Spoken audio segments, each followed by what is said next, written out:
નમસ્કાર દોસ્તો, અમારી ચેનલમાં તમારું હાર્દિક સ્વાગત છે। આજની સ્ટોરી। અમદાવાદ શહેરમાં એક મોટી કંપનીમાં રાહુલ નામનો યુવાન કામ કરતો હતો। રાહુલ ખૂબ મહેનતી અને શાંત સ્વભાવનો હતો।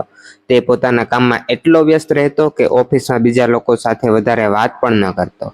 એક દિવસ ઓફિસમાં નવી કર્મચારી આવી। તેનું નામ હતું સ્નેહા। સ્નેહા ખૂબ હોશિયાર, આત્મવિશ્વાસી અને ખુશ મિજાજ સ્વભાવની હતી। તે જ્યારે ઓફિસમાં આવી ત્યારે બધા લોકો તેની સામે પરિચિત કરવા લાગ્યા। કંપનીના મેનેજરે સ્નેહાને કહ્યું કે તમે હવે આ પ્રોજેક્ટમાં કામ કરશો અને આ પ્રોજેક્ટના ટીમ લીડર છે રાહુલ। સ્નેહા રાહુલની ટેબલ પાસે આવી અને સ્મિત સાથે બોલી, હાય, હું સ્નેહા આજેથી અહીં કામ કરું છું। રાહુલ થોડું શાંત સ્વભાવનો હોવાથી ધીમેથી બોલ્યો, હાય, હું રાહુલ, કોઈ મદદ જોઈએ તો કહેજો। શરૂઆતમાં બંને વચ્ચે માત્ર કામ વિશે જ વાત થતી, પરંતુ ધીમે ધીમે તેઓ એકબીજાને સમજવા લાગ્યા। લંચ ટાઈમ દરમિયાન પણ ક્યારેક તેઓ સાથે બેસીને વાતો કરતા। એક દિવસ ઓફિસમાં ખૂબ મોટો પ્રોજેક્ટ આવ્યો। બધા કર્મચારીઓ ખૂબ વ્યસ્ત હતા। રાહુલ અને સ્નેહા ઘણીવાર ઓફિસમાં મોડે સુધી કામ કરતા। એ દરમિયાન બંને વચ્ચે સારી મિત્રતા થઈ ગઈ। તેઓ કામ કરતી વખતે ક્યારેક મજાક કરતા, ક્યારેક ચા પીવા જતા।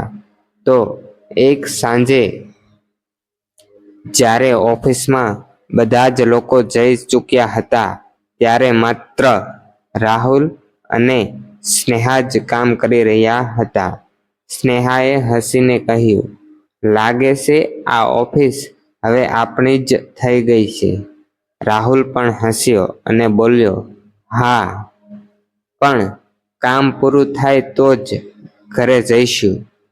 તે દિવસે બંનેએ સાથે મળીને આખો પ્રોજેક્ટ પૂરો કર્યો। બીજા દિવસે મેનેજરે આખી ટીમની પ્રશંસા કરી, ખાસ કરીને રાહુલ અને સ્નેહાની। આ પછી તેમની મિત્રતા વધુ મજબૂત બની ગઈ। ધીમે ધીમે રાહુલને સમજાયું કે સ્નેહા સાથે સમય પસાર કરવો ખૂબ ગમે છે। સ્નેહાને પણ રાહુલનો શાંત અને સારો સ્વભાવ ગમતો હતો। એક દિવસ ઓફિસ પછી રાહુલે સ્નેહાને ચા માટે આમંત્રણ આપ્યું। બંને નજીકના એક કેફેમાં ગયા। થોડી વાર વાતો કર્યા પછી રાહુલ થોડો ગભરાઈને બોલ્યો, સ્નેહા, મને તારી સાથે સમય પસાર કરવો ખૂબ ગમે છે। કદાચ હું તને પસંદ કરવા લાગ્યો છું। સ્નેહા થોડું સ્મિત કરીને બોલી, મને લાગતું જ હતું કે તું ક્યારેક આ વાત જરૂર કહેશે।